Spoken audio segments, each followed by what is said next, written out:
Trust me, Jack's Beanstalk stinks. By Eric Braun, illustrated by Christian Bonandini.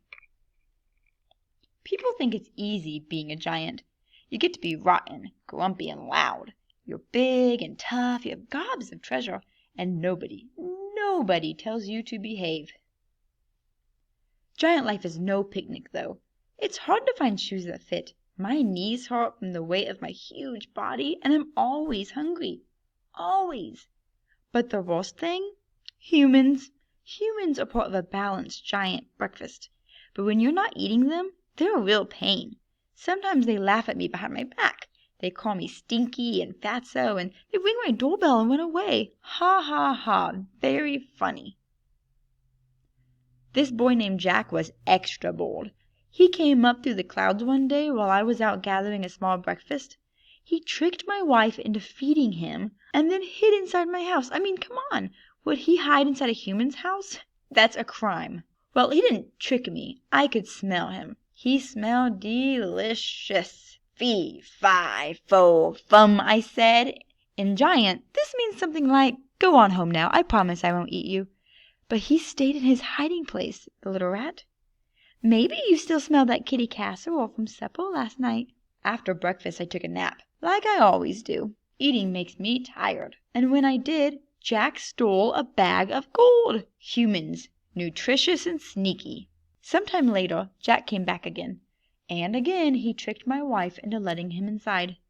When I came home from picking up a light breakfast, I could smell him. I knew who it was. Fee, fi, fo, fum, I yelled.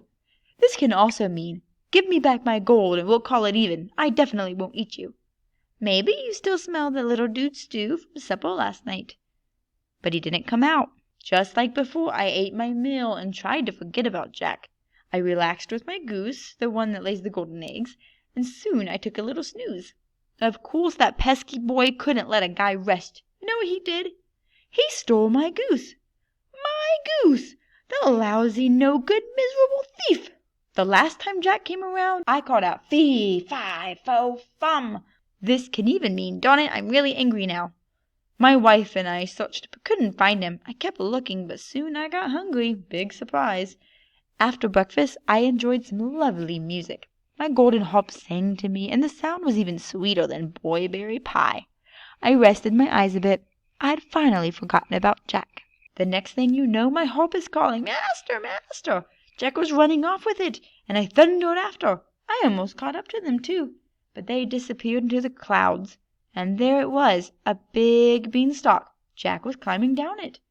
Well, I'm a smart guy. I know a dangerous thing when I see it. I didn't want to go down there. No way. But when my harp called out again, so down I went, down, down.